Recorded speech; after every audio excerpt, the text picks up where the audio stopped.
โอเคเนาะมื้อนี้เอาปลาไปเอาชีวิตรอดอยู่ถึงปลาเนาะชื่อว่าปลาผู้หงไปนำกัน3คนเรา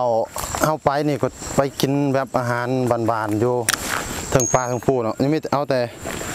เกลือเป็นนัวอย่างเดียวไปซอกกินตามธรรมชาตินั่นแหละเนาะแบบวิถีชีวิตแบบคนสมัยก่อนนะเขากินเขาอยู่นั่นเลยเขาไม่เอากับไผ่แล้วก็เกลือเป็นนัวไปเบิ่งว่าจะเป็นอะไรเนาะก่อนอื่นไปเบิ่งก่อนจะลืมพักกดไลค์กดแชร์เนาะเราไปเบิ่งกันเลยไป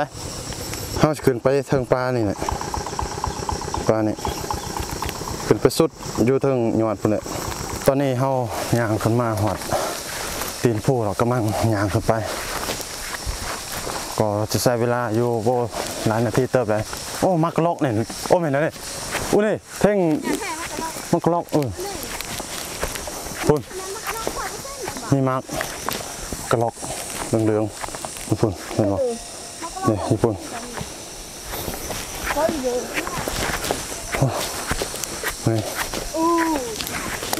ยังขึ้นฟูอีกประมาณกี่เมตรสูขึ้นฟูประมาณขึ้นไปทูนกี่เมตรฟูสูงสั้นกำลังหลุนนำกันว่ะมันสีหลอดหรือว่าขึ้นฟูนี่เด้มักกระลอกแท้มักกระลอกแท้ๆนะหรือว่าสุกขนาดเนาะสุกเขากินแล้วนี่เขาโดนกินนี่อันนั้นก็เมียนมักกระลอกเมียนโอ้ก็น่าหลักกันว่าเมื่อกี้แต่ผมเป็นร้ายเท่าก้อนนี้เนาะโอ้ยเหนื่อยในขณะนี้เฮากำลังขึ้นฟูมีอาการสิบ่ไหวแล้วเป็นอะไรเมื่อยบ่เมื่อยบ่เมื่อยยังนี่เนาะตอนนี้เต้นโป้ก็ยังตอนนี้เนาะฟังเสียงหายใจก็สิหัวมันเหนื่อยที่สุดในโลกนี่แม่นห้องเฮียนเดินยมแต่เมื่อยยังขึ้นต่อแต่เธอก็ถือว่าคุ้มค่าที่ขึ้นมาฟูสุดจะเห็นบรรยากาศบ้านเมืองมองห้องสุกไหมธรรมศาสตร์ธรรมศาสตร์ล้วนๆเด้อตอนนั้นเขาไปเอามาอันนี้ดูก่อนนี่เดือนสิขึ้นนี่แล้วก็เขานี่เราจะออกไปนั่นเนาะซอกแค่กันไหนล่ะซอกแค่กันล่ะซอกแค่ดูกกใหม่คุณซอกกกใหม่เนาะกกใหม่เยอะ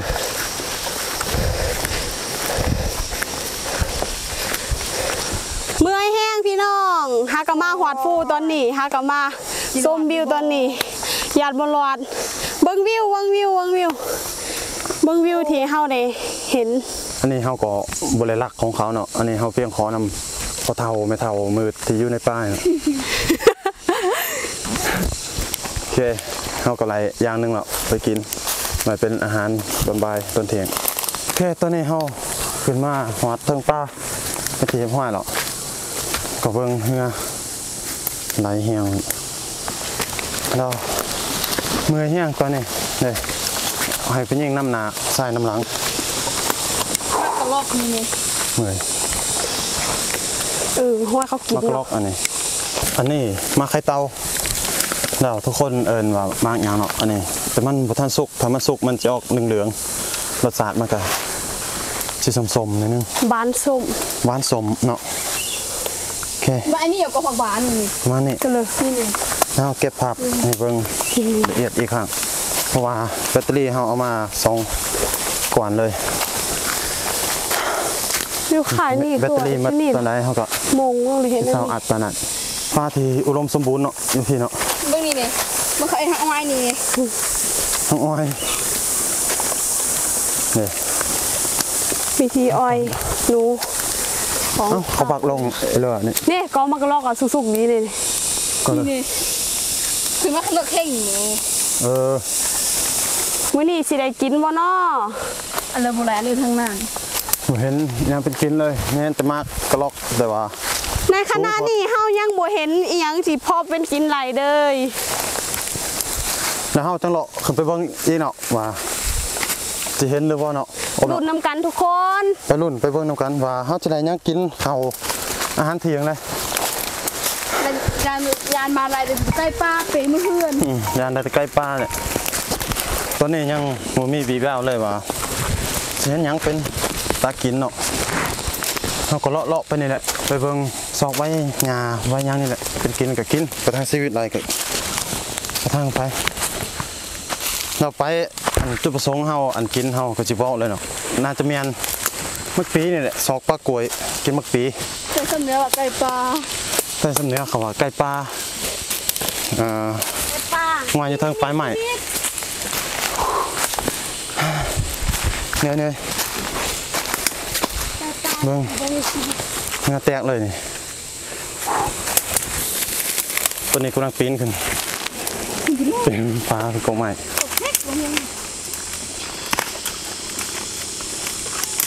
มาขวายเด้อ ขาจะขาสั่น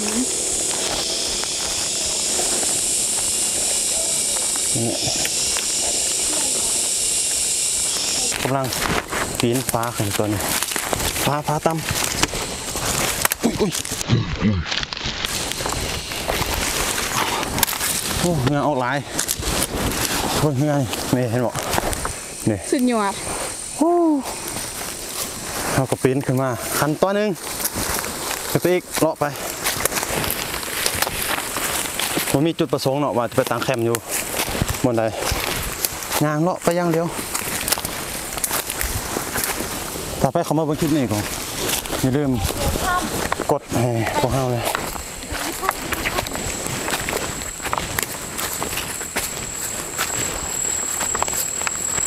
นี่ปลามีแต่ปลากกใหม่ยังอุดมสมบูรณ์อยู่กกใหม่ใหญ่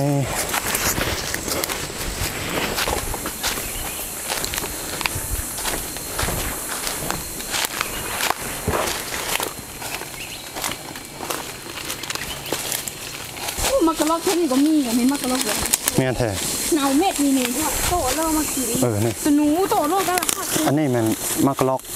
โอ้ยอันนี้มันมักกะล็อกตัวหนูตัวงานกินเม็ด นี่นี่ตกมามือนี่นี่แกะเอาเรียบร้อย เลยพอกัดมักกะล็อกอันนี้แซ่บเลย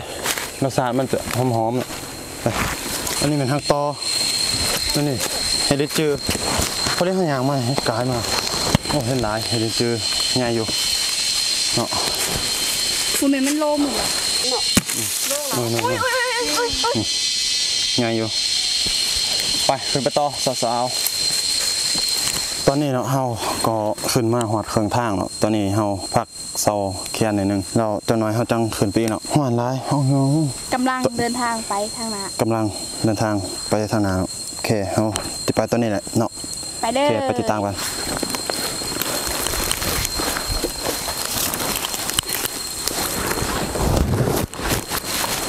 โอเคตอนนี้เฮากำลังมาพักเซากินน้ำเขาก็เอาน้ำมา3 ตุกกินน้ำกัน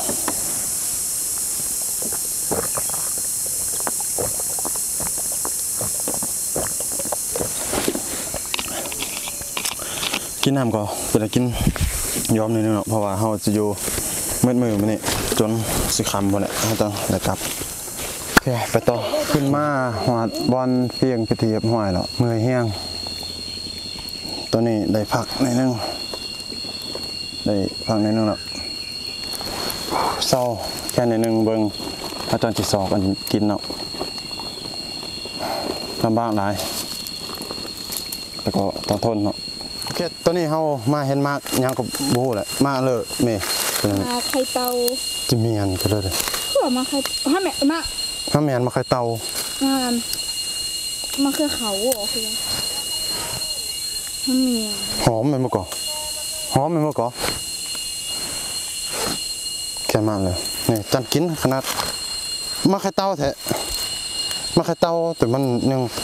ไม่สุกรู้สึกว่าเป็นลายเลยมาอันนี้เนาะนี่เป็นลายอยู่ปลายใหม่เลยนี่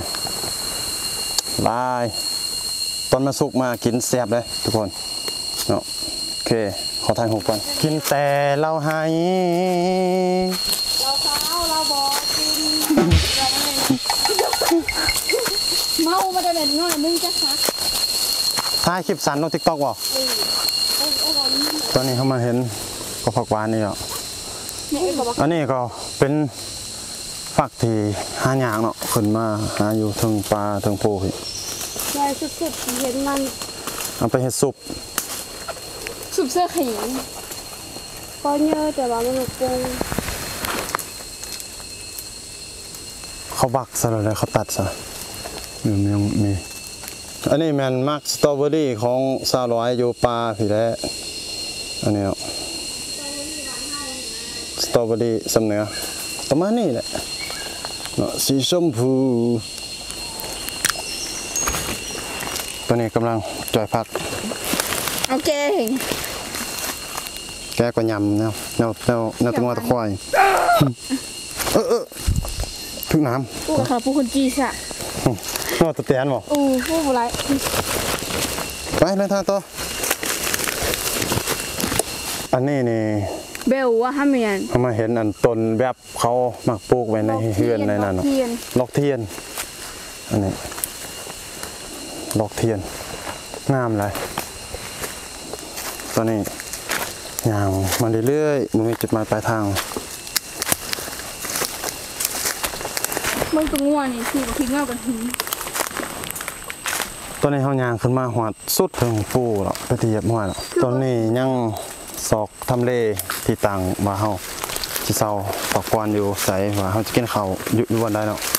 ตอนนี้ก็มาเห็นปลาใหม่วันเฮาสิเฮ็ดใหม่หลามของกินแต่ว่ายังบ่มีอันหลามเนาะ ก็ เมื่อยยังมีแต่ซอกปลากล้วยซอกมะปีมาหลามเฮ็ดของกินของเฮาตอนนี้ยังซอกทำเลที่ต่างตอนนี้เฮามาหอดปลาปีแล้วตอนนี้เฮากำลังเอามะปีไปเฮ็ดกินไปหลามมะปีกินมันสินางก็ฮู้ไงว่าเนยนามันนี่ตัดลงแล้วไปกินในที่สุดเฮาก็มาได้ของกินเป็นเทปหัวแล้ว วันเก่าอ่ะสัตว์ เฮากำลังมาบักเอามะปีไปเฮ็ดแนวกินเนาะพอดีเฮามาเห็นกอปีตัดเอาไปกินประทังชีวิตของเฮานี่บ่มียวกโยโอ้ข้าง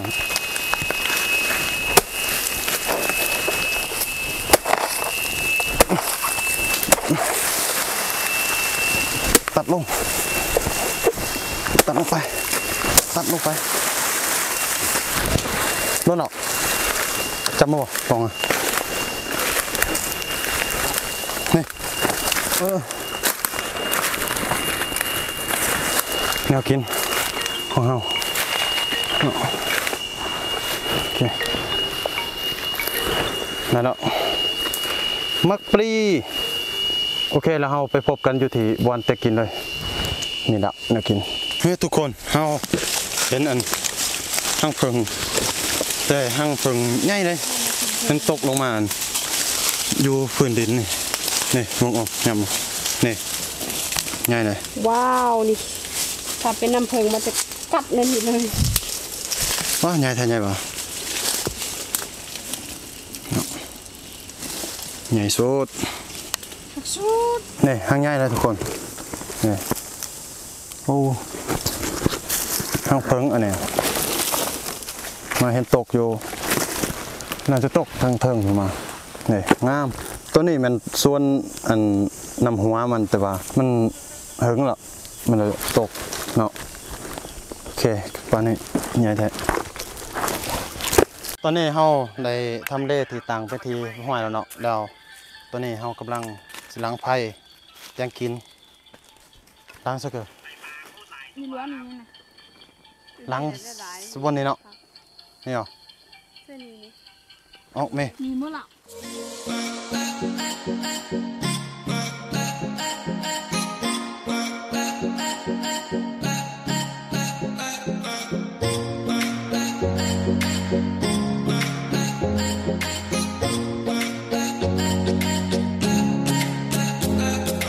ต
อนนี้เรากำลังจะทดลองเบิ่งต้มน้ำใส่ใบกล้วยอ่ะนี่ยัง กะปิ กาปีทดลองเบิ่งว่าได้ผลหรือเปล่าเมื่อกี้ความเก็มเห็นไหม นี่จะบ่หมดไป เอามีมาสกัว3ห่อมีห่อพันกีบอันนี้เลยซาประเภท2มานำ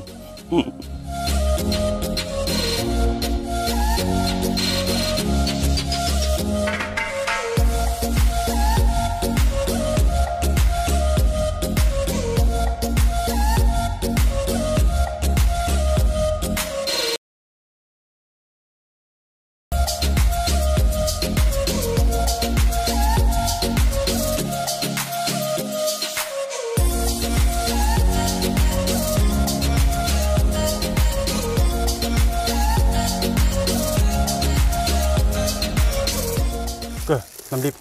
เมา อ๋อนี่น้ำดิบองหวานเตย นี่เน้น้ำดิบ เมื่อกี้องใบเตยน้ำดิบ น้ำดิบหรือผ้าเขียวน้ำสูตรผ้าเขียว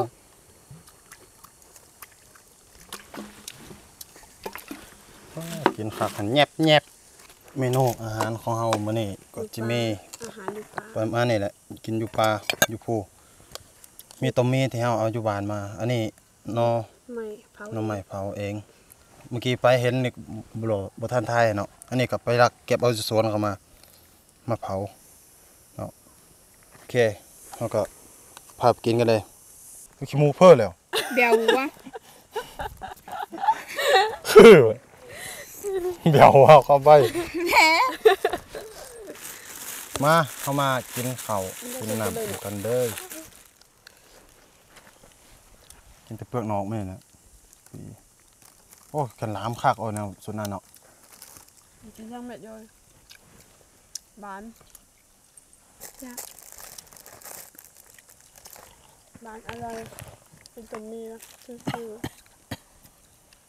อุเพเอาเจ้าเถอะ ลืมไปล้างมือจากขี้มูกคือเมื่อกี้นั่นเราจับอีเลยเมื่อกี้อีนี่ล่ะจับเอาอันนี้อีนี่ดูทั้ง ไม่ลง แล้ววับอ๋อ หอมเป็นมือ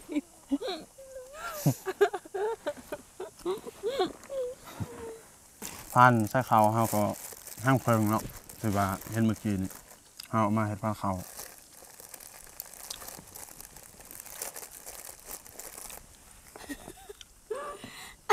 อะไรครับ ได้แล้วมันจะ ตัวมีมะเขือต้มจำ ก็อ้วนเหรอบ่ ว่างแล้วเอาหนังตัวเนาะหนัง ตอนนี้เฮาได้กินข้าวเป็นทีเพราะว่าแล้วเนาะตอนนี้เฮากำลังสิเดินทางต่อไปศอกเอามากระลอกแล้วเฮาจังสิได้กลับบ้านเนาะจังสิได้กลับเฮือนตอนนี้เนาะเฮาก็คิดว่าสิมาเอามากระลอกแต่ว่าเนาะมันต้นสูงโพดเมื่อกี้นี่เฮาก็ขึ้นไปตัดกอมากไม้ป่านี่เนาะตัดอยู่เทิงพุ่นมาเนาะก็ได้หน่อยเดียวเพราะว่าต้นมันสูงโพดตัดมาได้หน่อยเดียวเฮ้ยมะไม้ป่าเนี่ยรสชาติมันก็หอมๆเลย หอมบาน นี่เนาะ ปลาเป็นเนื้อน้ำมันทำ มะไม้ธรรมชาติหากวักจากต้นมาเนาะ เอามาปลดมาถุงอ่ะ หอม เพราะนี่คือมันลำไยมีแมงแข็งเลย เสียง